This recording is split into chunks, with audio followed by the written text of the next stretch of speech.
Assalamualaikum warahmatullahi wabarakatuh. Halo teman-teman semuanya, kembali lagi di channelnya Chef MJ Tutorial, channel yang membahas tips dan motivasi seputar pinjaman online. Nah, di video kali ini saya akan bahas kapankah DC lapangan dari pinjaman online akan datang ke rumah. Nah, sebelum saya bahas videonya, buat kalian yang saat ini sudah mengklik video ini dan selalu mensupport channel saya ucapkan terima kasih banyak dan saya doakan kalian sehat selalu, berkah selalu, dan dimudahkan segala rezeki kalian agar kalian bisa menjalani hidup dengan normal, dengan tenang dan sehat. Oke, langsung kita bahas saja. Banyak sekali pertanyaan dan perasaan yang dirasakan oleh para nasabah pinjaman online yang baru gagal bayar ataupun baru telat bayar, karena mereka pasti merasakan kepanikan setelah adanya teror-teror dan intimidasi ataupun telepon dari DC-DC pinjaman online. Nah, yang jadi pertanyaan mereka itu banyak sekali bertanya, "Bang, kapankah DC pinjaman online itu akan datang ke rumah kita, ke rumah nasabah atau ke rumah debitur dari pinjaman online?"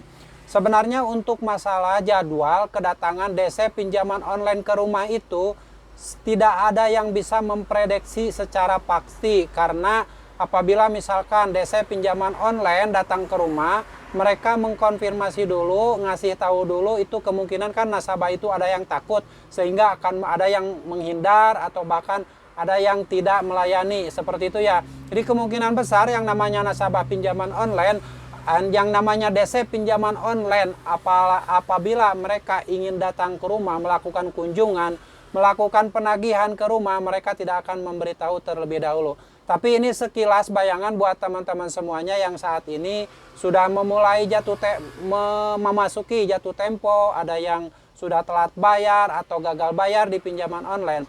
Apabila misalkan kalian takut, merasa cemas, merasa panik didatangi DC pinjaman online, kalian sebaiknya yang harus kalian lakukan adalah siapkan mental dulu. Karena yang namanya DC pinjaman online, apabila kita tidak membayar, mereka akan terus melakukan penagihan.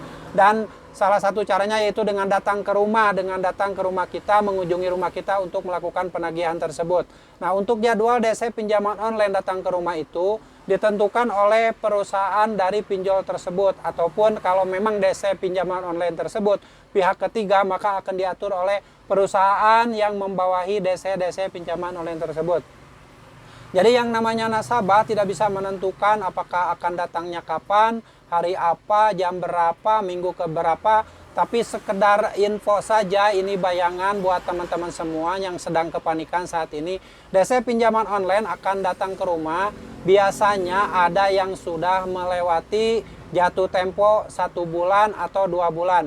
Jadi tidak bisa dipastikan. Yang terpenting kalian kalau memang punya uang, coba saja mending dibayar saja kalau misalkan punya uang. Tapi kalau misalkan tidak punya uang, sudah tidak mampu bayar, sudah tidak ada untuk makan juga susah, sebaiknya stop aja, jangan dulu bayar atau gagal bayar, karena ya bingung mau bayar pakai apa. Karena masalahnya kan bukan kita tidak mau bayar, masalahnya kita tidak punya uang lagi untuk membayar, tidak mampu lagi, sudah jual aset segala macam. Makanya saran dari saya, janganlah kalian terlalu berpikir, terlalu memikirkan kapan DC pinjaman online akan datang ke rumah, karena itu akan menciptakan ketakutan pada diri kalian sendiri. Sebaiknya kalian fokus saja mencari nafkah, fokus saja dengan diri kalian sendiri, fokus saja dengan kehidupan kalian, dengan keluarga. Jangan sampai kalian mengorbankan diri kalian sendiri ataupun keluarga hanya memikirkan DC pinjaman online tersebut. Karena yang namanya DC pinjaman online tidak perlu kita pikirkan buat apa, hanya menakut-nakuti diri sendiri. Sudah, kalian fokus saja dengan hidup kalian dan masa depan kalian. Jika memang punya utang, punya uang dan mampu bayar, bayar. Kalau tidak punya uang, ya gimana lagi? Sudah, stop aja dulu, jangan dulu dibayar. Kalau memang mau betul-betul kalian fokus, sebaiknya sudah fokus saja dengan fokus kehidupan dan masa depan kalian. Nah, begitulah yang namanya DC pinjaman online. Secara bayangan mereka akan datang ke rumah kita apabila sudah memasuki keterlambatan di atas 1 bulan. Atau bahkan ada yang sudah lewat dari 90 hari atau 3 bulan. Jadi ditentukan oleh perusahaan mereka sendiri, bukan kita yang ngurus, bukan saya yang ngurus masalah kedatangan DC pinjaman online. Ini hanya bayangan saja. Keterlambatan 2 minggu juga mereka kalau memang wilayahnya dekat, kejangkau, mungkin akan datang ke rumah kalian.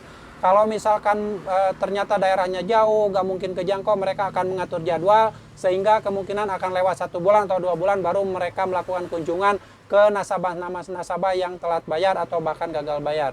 Demikianlah sharing seputar kapan DC pinjaman online akan datang ke rumah, mengunjungi kita, melakukan penagihan ke rumah kita. Semoga video ini bermanfaat dan saya pesan buat kalian solusinya jika kalian ingin tenang, sebaiknya kalian jangan memikirkan masalah DC pinjaman online, kalian pikirkan diri kalian sendiri. Masalah kalian sekarang adalah tidak punya uang untuk bayar, jadi fokus saja ke situ, mencari uang yang banyak agar kalian bisa membayar, agar kalian bisa cepat mendapatkan uang yang banyak untuk membayar hutang-hutang kalian. Oke, demikian. Semoga video ini menjadi inspirasi dan motivasi serta solusi buat kalian yang saat ini sudah memasuki gagal bayar atau telat bayar atau bahkan ada yang masih baru jatuh tempo tapi sudah ditakuti dengan perasaan-perasaan dan pertanyaan-pertanyaan yang seperti tadi, kapan DC pinjaman online akan datang di rumah. Oke, saat ini sebelum video saya ini diakhiri, seperti biasa kita memohon ampun kepada Allah dengan beristighfar bersama-sama. Semoga hidup kita diberkahan, dosa kita dimaafkan, dan rezeki kita dibukakan oleh Allah Subhanahu wa Ta'ala dari pintu manapun. Baik, kita beristighfar bersama-sama. Bismillahirrahmanirrahim. Astagfirullah Rabbal baraya, astagfirullah minal khotoya, astagfirullah Rabbal baraya, astagfirullah minal khotoya. Oke, demikian, semoga video ini bermanfaat. Dan sampai jumpa lagi di video saya selanjutnya. Wassalamualaikum warahmatullahi wabarakatuh.